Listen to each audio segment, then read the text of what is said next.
Hi, what do you get when you use 1 kilowatt hour of energy? How far can we travel? How many do we need to use with our lifestyle, and can we reduce that? Well, over the last year we have changed our cars. For long journeys we have replaced a diesel car with a smaller petrol one, and the shorter journeys, or those without time pressure, we replaced a petrol town car by an all-electric car. And the definition of shorter has increased from perhaps 60 to 150 miles round trip. We think that's a step forward, but we can't quite get to relying on one electric car yet. The two cars are essentially the same apart from the power source, and so we can make comparisons. Over the 5 months we have had the petrol car, the 3,000 or so miles have had a consumption of about 47 miles to the gallon of unleaded. And over the 10 months of the electric version and a similar mileage, the power use has averaged about 3.7 miles per kilowatt hour. The source of the power is Green Economy 7 contract with the ecotricity, and much of the charging is timed by the car, so it can be on a nighttime rate. In round terms, how do they compare? If we convert from miles per gallon to miles per kilowatt hour, we can see that the energy efficiency between the two power sources differs by a factor of about 3. This is normal for an electric motor compared to an ICE, internal combustion engine. So in this comparison, the electric car tends to be used for local journeys, allowing for the petrol car to be used for journeys which are more fuel efficient. Now we can extend this to my electric bike. For very short journeys, the e-bike is somewhat different and needs a bit more puff. But the range per kilowatt hour is pretty impressive. At our current petrol and electricity tariffs, the electric car is about 40% cheaper than the petrol one, using the day rate to recharge, and about 1/3 of the cost when using the nighttime rate. So what kind of thing can I do expending 1 kilowatt hour of energy? I can perhaps drive my petrol car to the local shops, but not back again. You could make this return journey if you save the journey of your passenger. With 3 passengers, you could double your mileage. In an electric car, we can go to the local shops, go on to our local garden centre and get back home. And a bus would get you a similar distance. A train probably twice as far, but that wouldn't help this particular journey. The battery of the electric bike is charged from a 100-watt solar panel, so there's no direct cost.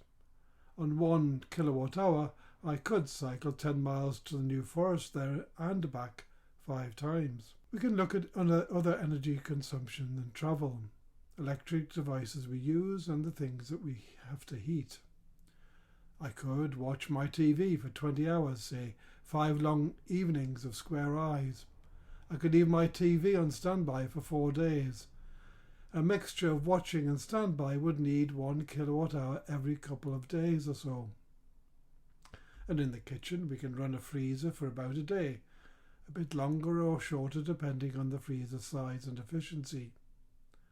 And for hot drinks, a kilowatt hour could provide drinks for 2 for a day. In 2009, Sir David Mackay provided a really helpful analysis of where we get our energy from. He estimated also in the UK how we use it on average. That is not our whole energy demanding activity, food and the stuff we buy outside this diagram, but it gives an idea of perhaps what we could be doing in some phases. He estimated that in 2008 the daily energy consumption in the UK was 125 kilowatt hours per person, and the breakdown was 40 on transport, another 40 on heating and 18 electrical stuff. The rest was inefficiency in energy conversion and delivery. And his plan was that transport should halve and become electrical or bio-based, heating should reduce by a quarter and become pumped or electrical. So a renewable energy use might look like this. On this basis, we can start to estimate our own current energy. In terms of heating, after much effort, we are essentially an all-electric house, with an average electricity consumption of 32 kilowatt hours per day. That's over the last year.